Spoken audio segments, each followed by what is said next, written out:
When it was time to have my third baby, we were moving from overseas back to the States, and the area in which we were moving had one hospital. And when I called and said, hey, this is my experience and I'm ready for another VBAC, they said, nope, plan for another cesarean. We don't care that you've had a VBAC. And I was like, no. I have worked too hard, too long. I know the risks and the benefits of what I am trying to do. Like, that's not happening. Let me start this episode with a reviewer of the week. This one is from Kristen Thomas. That is the way your name is written. She said, get ready to feel empowered and confident about your birth experience. Hey, Stephanie, my name is Kristen, and I am so thankful for your podcast.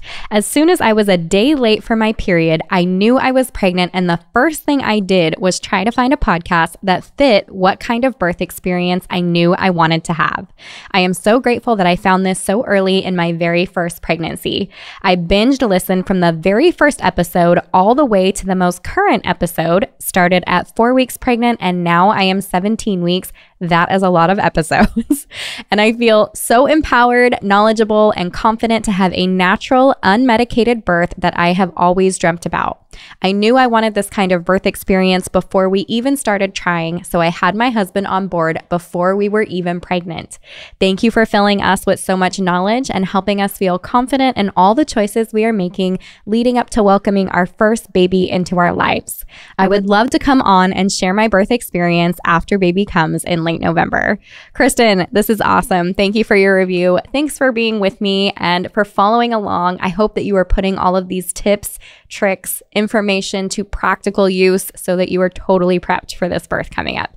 So congratulations. I hope the birth goes great. And let's move into this week's episode. Guys, this one's going to be a little bit different. Welcome to the 200th episode of the Pregnancy and Birth Made Easy podcast. As I was saying that, I felt myself wanting to say welcome to the 75th Hunger Games, right? But that is not what this is. This is a happy place.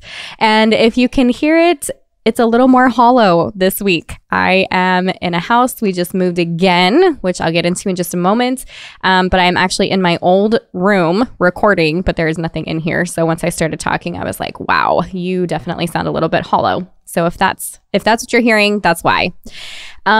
Let me just say though, as I was like writing the outline for this episode or kind of like dreaming up what I was going to talk about for my 200th episode, and maybe this won't go the way that some of you are picturing. You're like, she's probably going to have some excellent interviewee and, just some incredible nugget of knowledge that she's going to share. That's not the case. I want to talk for a moment just about my gratitude. I can't even believe, I feel like I don't have words to express the gratitude that I feel today being here, having this podcast and hitting 200 episodes. When I started all of this, oh my gosh, you guys, it's been a lot. 15 years ago, I had a birth that was really hard in all of the ways that it could be hard. And it left me in a really unhealthy place, both mentally and physically. And I want to say that I went on to have two incredible VBACs, one which was medicated in a hospital and one which my baby that was born at home, my third baby. And truly, it's been important for me to share all of these births. And that last birth for me, though, what's kind of funny about that was I remember thinking, like, if I can do this, anybody can.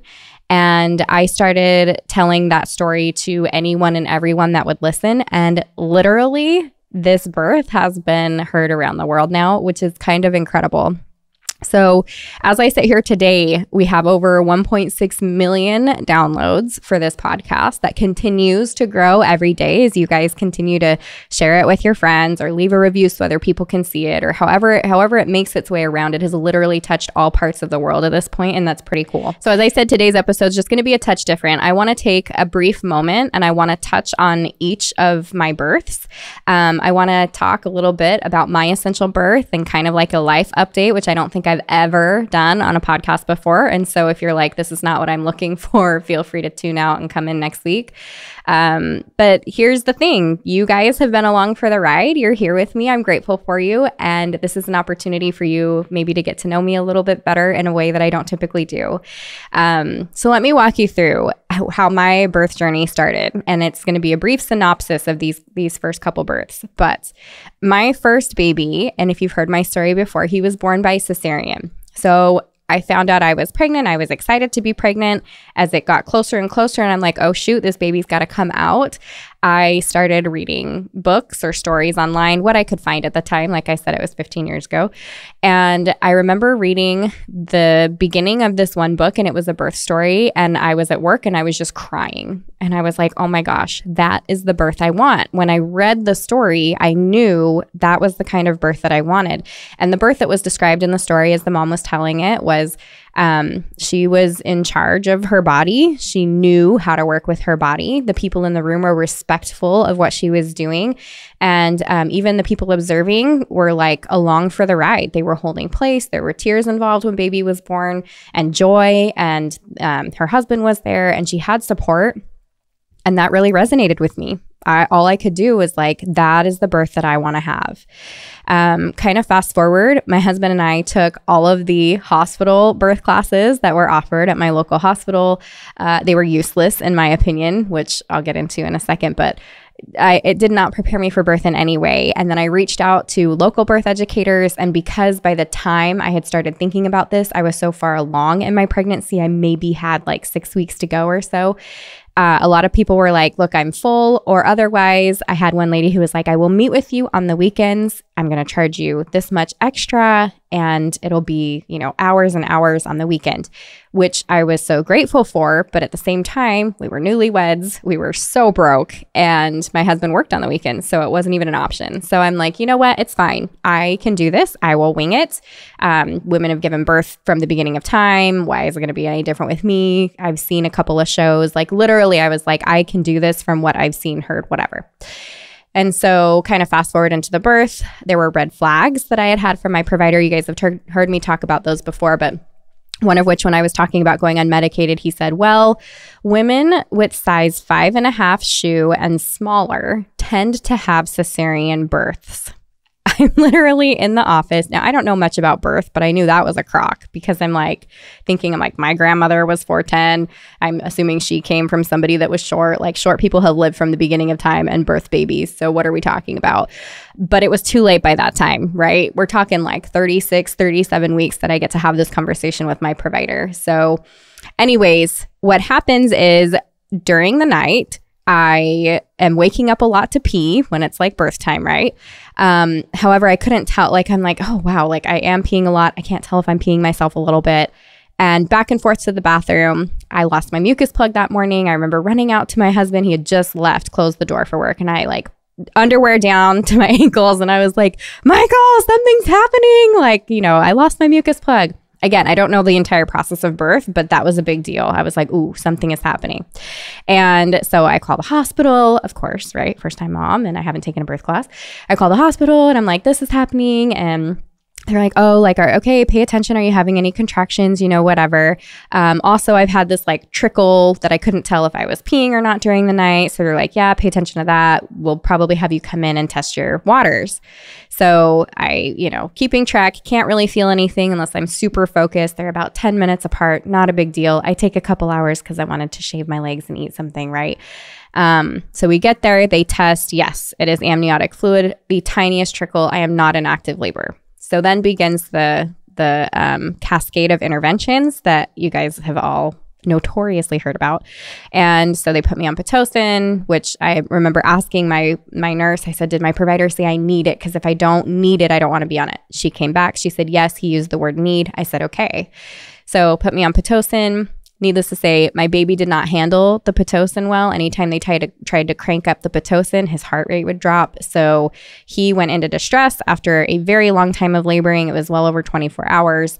I was tired. Baby was tired. It ended in cesarean. And when everything was said and done, now I wasn't able to connect and bond with that baby super quick. Kind of the whole situation just left me in a whirlwind. If you've heard a little about my story, even the operating room and how they were just talking with each other, and it's like I wasn't even there. The whole situation was just kind of awkward and had me out of body, not happy with what just happened. So, and when I was able to look back at it, once I became educated and I was able to look back, retrospect on the birth, I was like, that was not supposed to be a cesarean. That was a hospital provider induced cesarean, in my personal opinion. if things would have gone differently, if I could have done some things differently, that would not have been a cesarean birth. However, because of that, it forced me into figuring out what I could do different the next time. And I know some of you listening on here, this is your story. So you're in the right place if that's the case. So I got super educated the second time. I brought my husband with me. We took this really long birth class. We got really, really educated. I practiced all my breathing and relaxation techniques and whatever I was supposed to do. And then I hit prodromal labor for that second birth. So we're overseas, we're at a hospital, they're all for the VBAC. None of that was like something I had to fight at all. I could eat and drink during labor. I could wear my own clothes, like all the things that were on my list that were super important. It was wasn't even a second thought overseas. So that was great. But that prodromal labor hit, I had it for a couple days beforehand. And then I started having these pushing contractions that like 4 centimeters dilated. Basically, I didn't know. It was likely a positional thing. There were things I could have done to have gotten better rest. There was some like meditation kind of things I could have worked through, different relaxation techniques, things I could have changed to change the situation. On top of that, I wanted to get into water. I had a little bit of a communication gap with the nurse on staff, and I finally just said, yeah, give me some medicine. When I got this shot of medicine, it wasn't an epidural. It was like a take the edge off narcotic. I was able to rest for a couple of breaths before my water broke. So what was happening is I needed to relax. My body needed to relax, and I wasn't able to do that. But the second I got a little bit of relaxation, things started moving. And so things went on. I was having a hard time. I chose to get the epidural. Excellent epidural. I had a wonderful experience. I had my VBAC in a hospital. I sat up. I remember like sitting up and being able to hold my baby after birth, which with a cesarean, you're just not. You just had major abdominal surgery. It was completely different. And I walked around the next day with my baby. I mean, I was on cloud 9. It was the best experience. And when it was time to have my third baby, we were moving from overseas back to the States, and the area in which we were moving had one hospital. And when I called and said, hey, this is my experience and I'm ready for another VBAC, they said, nope, plan for another cesarean. We don't care that you've had a VBAC. And I was like, no. I have worked too hard, too long. I know the risks and the benefits of what I am trying to do. Like, that's not happening. And I even had a provider like in my area that was like, oh, I'll let you try. And I'm like, I am not going to be your guinea pig. Like, I know exactly how my births go, and we're not doing that. So I made the best decision of my life when I decided to, and I did this still while I was overseas. I interviewed a doula and I interviewed a midwife that was local to that area that I was going to be moving. And so I had my third baby at home, and it was not, I was like super nervous. It was not my first pick. But once I started preparing for that, once I had it in my mind and I was like, I can totally do this.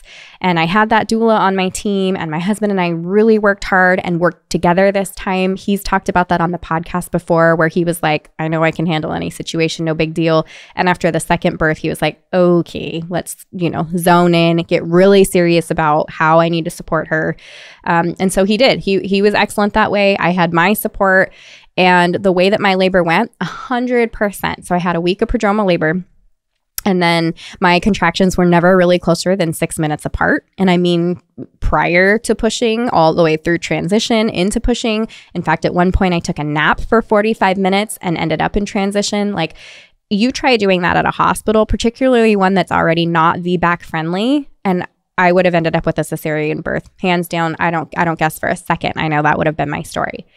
But I was at home, and I had a midwife and a doula. And when I looked around to see, like, am I okay? Is baby okay? And all they're doing is smiling and telling me I'm doing great. Completely different experience, changed my life. So I had that baby at home. Some of you have heard that story. It was an incredibly spiritual story towards the end, especially. I was pushing, I was in the birth tub, and it had been, over 4 hours, close to 4.5 hours at this point. And I remember telling my husband, I'm like, I can't do this anymore. Like, go make the bed, and I'm going to get out, and we're just going to push the baby out there.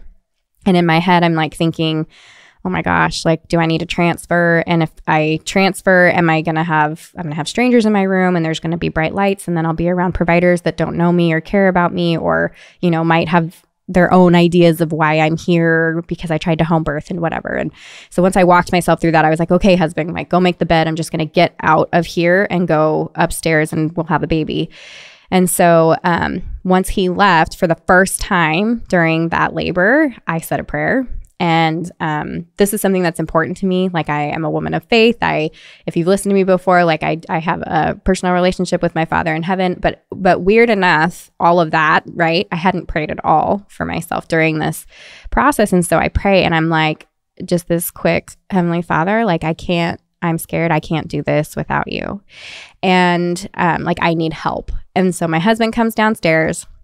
And he's like, okay, let's go, and he goes to like pick me up because I am tired and I'm stubborn.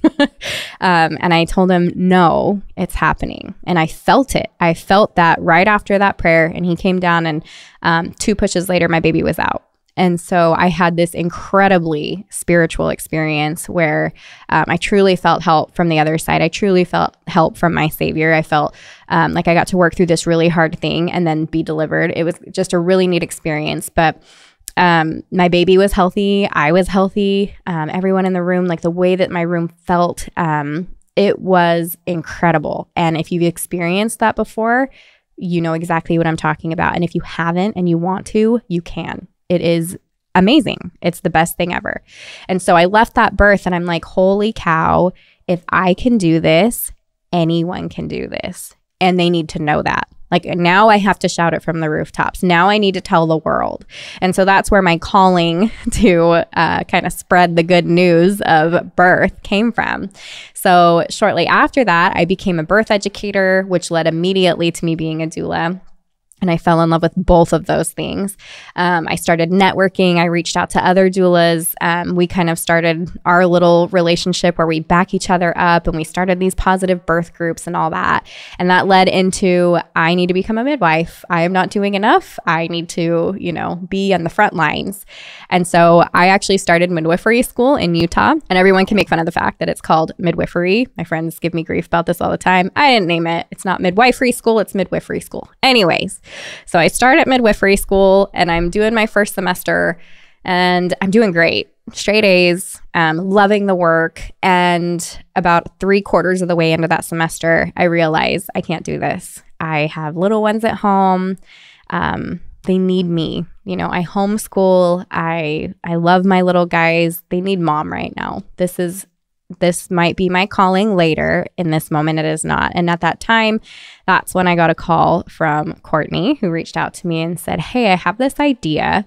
What about creating an online birth course? My immediate thought, no, like I have to quit midwifery school. And I already teach birth classes in my home and I'm a doula. That's not going to work. And again, kind of through some prayer, I was like, holy cow, I'm supposed to do this thing. So we created My Essential Birth, which was holy cow. It took so long. It should not have taken as long as it did, but we had never done this before. We wanted to get it right. So between the creation of the content, creating a workbook, all the professional videos, getting it edited and all that stuff that we had never done before, it took a nice long time. And we went into a lot of debt over it, which is probably not the best way to start a business. And had we followed, the guide map that we had in front of us, it wouldn't have been that way. But it is what it is. We did what we did. So January of 2019, we opened the doors to crickets.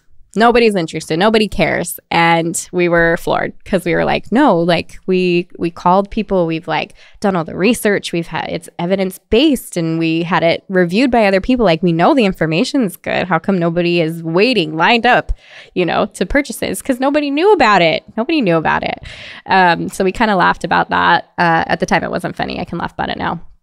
And we had no idea how to deliver content either. We had started an Instagram and we were both super uncomfortable on video. Guys, I still hate getting on Instagram and being on stories and videoing myself. I feel so silly, but I know it's all part of it. And I do love talking to you guys. I just wish I was talking to you and not my face that I see on the video. So anyways, all of that to say, we decided to do a podcast. And the first episode was so bad. If you listen to the very first episode that we ever posted, which I had to look it up, it was July 12th, 2019, and it was titled Why Your Hospital Birth Class Probably Sucks. I still stand by that, the entire episode.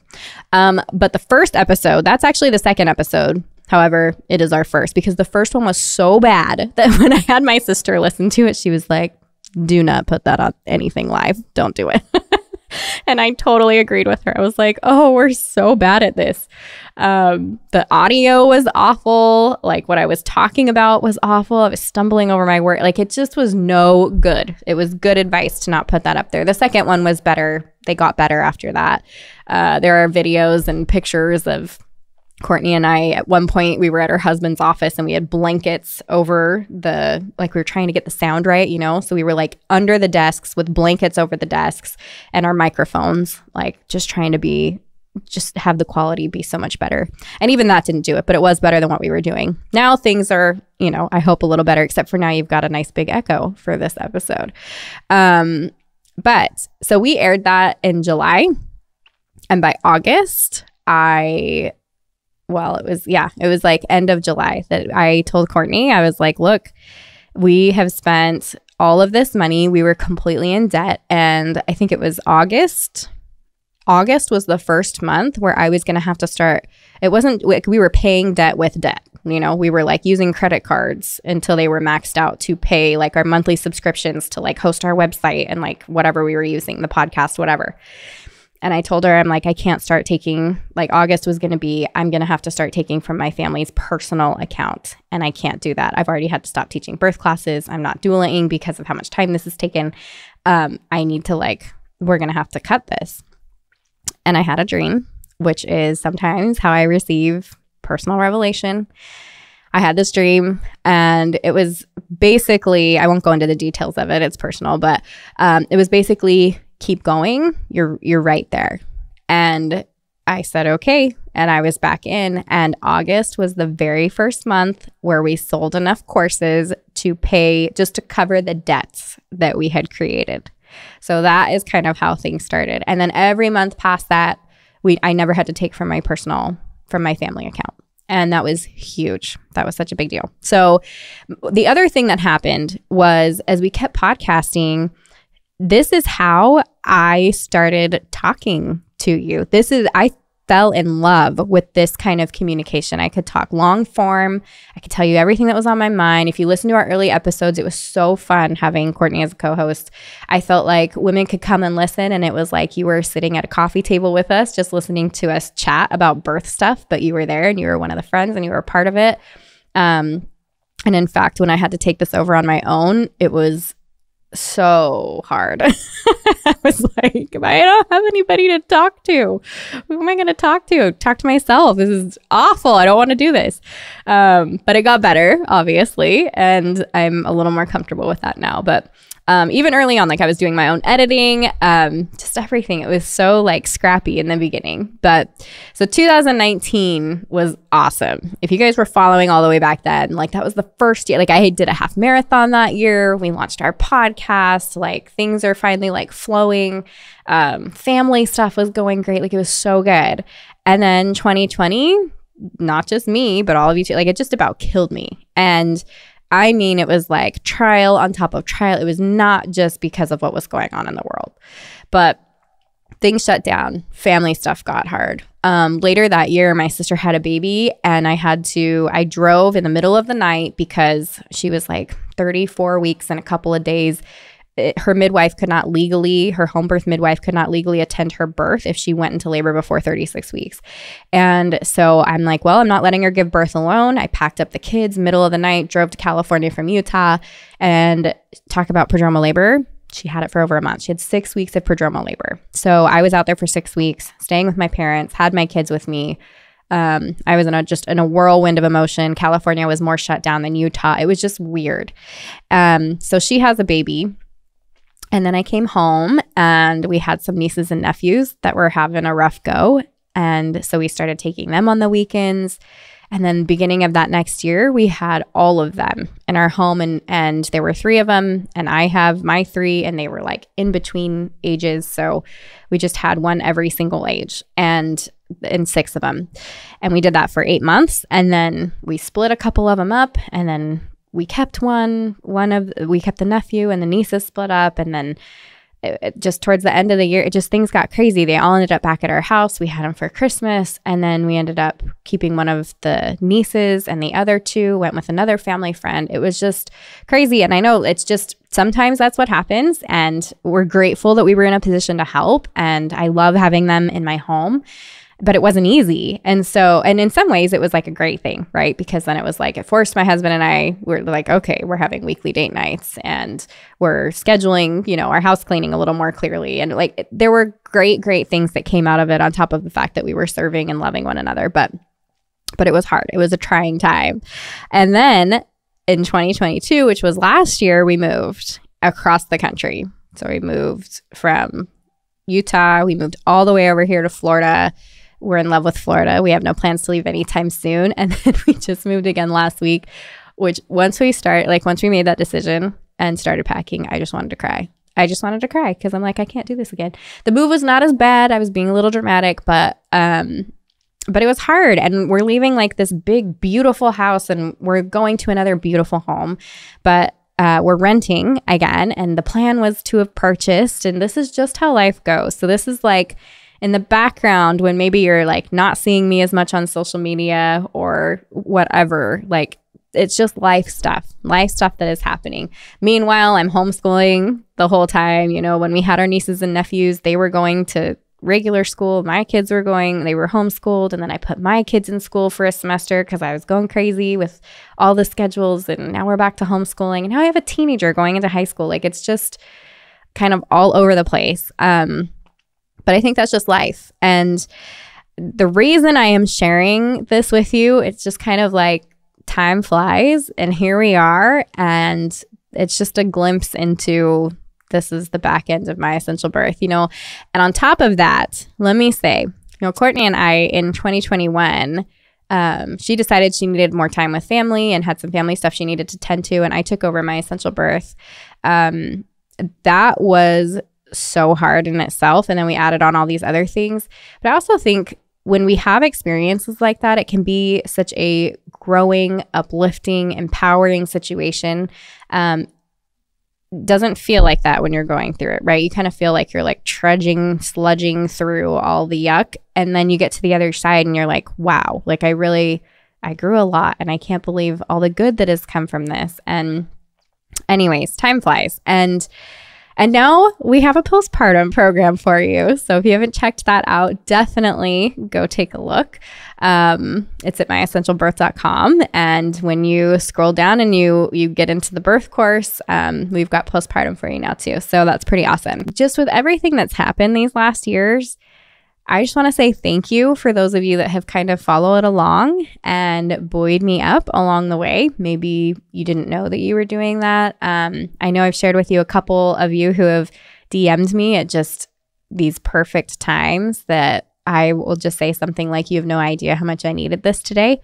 And that is absolutely true. I feel like right when I'm having those really rough times, when I'm in tears over the last weeks, months, and years, just praying even about my essential birth. Like, should I keep doing this? Is this what my kids need? Is this what my family needs? Am I serving women? Is this, is it actually necessary work that I should be doing in my life at this time for other people?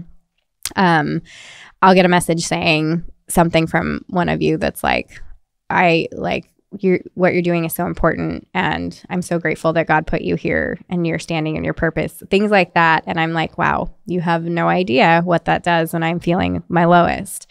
And this has been such a blessing for me. Because of this, because of my essential birth, because of this podcast, because of the birth course, because of all of you, I have the blessing of being able to stay home with my kids and work from home and get to talk to all of you. And, so anyways, I feel like I'm grateful for those small ways where I get to be just a tiny bit a part of your birth experience, whether that's because you listen to me on the podcast or you send me a message or you email me. Being able to kind of communicate and put a mom at ease or explain something that maybe isn't making sense or point you in the right direction to be able to get help, or even just being a part of that community on the Facebook group. All of that is pretty special. And I don't get to meet you guys, necessarily all the time up close and personal. And so I just wanted to say thank you. And I look forward to doing this for hopefully a while longer. And I can't believe it has been 200 episodes. So from the bottom of my heart, thank you for being here. And I hope that you'll continue to follow along. So as I finished up recording this episode 200, and I was pondering on it and kind of just reflecting back, I realized, and I should have written it into the outline because this is what happens. I thought it would just pop into my mind, but it doesn't. That I wanted to take a moment to, I know that I express my gratitude and love for all of you that are listening, and I totally mean that. I also want to take a moment for those who have supported me along the way that I did not mention clearly within this episode. That would be my husband, my children, family and friends, and those like ride or die friends, you know who you are, who have walked me through just some of the hardest things in my life just these last couple of years. And on top of that, the incredible My Essential Birth team people. And I have had a couple of people who have worked with me now, and right now I think 2022 was awesome in a lot of ways. Two of the ways that it was awesome are called Danielle and Chelsea. So Danielle will be promptly making fun of me this podcast episode as I am wearing black. It is my favorite color if you watch these on YouTube. It is the color I feel most comfortable in. Don't judge me. But she makes fun of me because I wear a lot of black. Also, I like filter through the other 4 shirts kind of regularly, and I could probably use a new wardrobe. But anyways, Danielle came on last year. We just celebrated, although I didn't do a good job of celebrating, but we just celebrated her 1 year, and Chelsea came just like a week or 2 later. And truly, I could not do this without them. So like a lot of the content that you guys see, the majority of like the Instagram content and stuff that is written and in there, like those come from Chelsea and Danielle. They're incredible.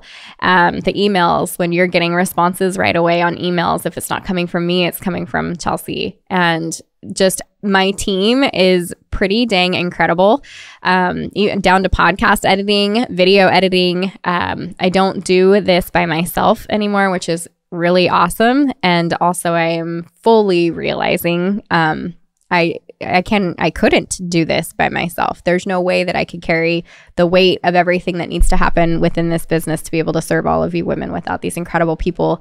So I had to pop back on here and just give big shout out and kudos to everybody on the My Essential Birth team that works so hard to make sure that this information gets out to where it needs to go and truly keeps me on track to be able to do those things.